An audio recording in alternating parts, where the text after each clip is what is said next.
The air carried the sharp scent of salt from the nearby ocean, drifting across the parade ground in steady waves. A cool breeze fluttered the flags lining the Navy base, and the rhythmic thud of boots striking pavement echoed cleanly through the crisp morning. Families and friends stood packed behind a rope line. Faces turned toward the open field as they waited for the SEAL team's public demonstration to begin. Lena pulled her jacket closer around her shoulders. The temperature wasn't cold, not really, but she hadn't come for comfort or spectacle. She wasn't interested in simulated gunfire, explosive breaching, or the perfectly timed movements meant to impress a crowd. She had no relatives serving, no friends in uniform. She was here for a single reason: to stand far enough away to remain unnoticed, yet close enough to confront something she had avoided for years.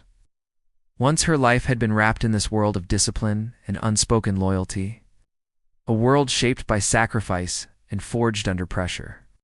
That chapter had ended long ago, sealed shut and carefully buried. Still, something had drawn her back today, pulling at her like a tide she couldn't fight. She stayed at the very edge of the crowd, dark hair hidden beneath a cap, eyes alert and distant. When the first group of SEALs sprinted onto the field, the crowd erupted in cheers. Lena remained silent. Her gaze moved over the team, not searching for a familiar face, but for something harder to define. The men moved as a single unit, black gear and fatigues blending together as they scaled walls, fired blanks, and flowed through drills in a blur of precision. Orders snapped through headsets, sharp and controlled. She noticed the commander immediately, not by name, but by presence. Years of leadership showed in his posture and the way he carried himself, as if command had been etched into his bones. A faint scar marked his temple, and his eyes followed every movement on the field with unwavering focus. After the final act, a hostage rescue simulation, the team gathered near the front for questions from the audience. The commander stepped forward and removed his helmet. Gray threaded through his hair, and his face bore the quiet lines of a life spent in hard places. Applause rippled through the crowd. Children waved small flags. He answered questions about training, missions, and life as a SEAL with calm confidence. Lena intended to leave before it ended. She turned away just as a gust of wind caught her jacket, pulling it open enough to expose the inside of her forearm. The tattoo was small, barely 3 inches long, but unmistakable to anyone who understood its meaning: a trident flanked by 2 dates. The commander's voice broke off mid-sentence. His eyes locked onto her, sharp and focused. For a heartbeat, Lena thought she had imagined it. Then he stepped away from the crowd, ignoring the confused looks from his team, and walked straight toward her. Gravel crunched beneath his boots as the noise of the audience seemed to fall away. "Where did you get that?" His voice was low, edged with something more than curiosity. Lena glanced at her arm, then back at him. "It's just a tattoo?" "No," he said firmly. "That's not just a tattoo. It's a unit marking those dates." He stopped himself, eyes narrowing. "You're not supposed to have that." She shifted, uneasy. "Maybe not, but I do. Who are you?" His tone wasn't hostile. It was cautious, almost disbelieving. "You wouldn't believe me if I told?" "You try me." She hesitated, then let out a slow breath. "My brother was in your unit, Mason Clark." The change in his face was immediate. His jaw tightened. "I'm Mason," he whispered. "You're his sister." She nodded. "That tattoo was his." "No," she said softly. "It's mine now. He gave it to me before he left." Her voice cracked. "Before he didn't come home." The commander looked away, blinking, as if steadying himself.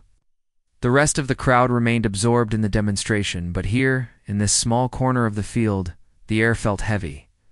"I remember Mason," he said at last. "One of the best we had. We lost him in his..."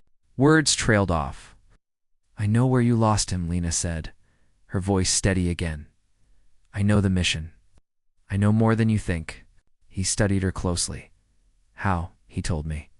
"Before his last deployment, he told me everything. Said if he didn't make it back, I needed to come here someday to see, to understand why he chose this life." The commander swallowed. "He never mentioned a sister? Kept family out of his records? Said it was safer?" "It wasn't safe," she replied, her voice trembling. "Losing him destroyed my mother. My father barely speaks anymore, and I didn't want to see another uniform. She paused. Till today. His eyes returned to the tattoo lingering on the lower date, the day Mason died.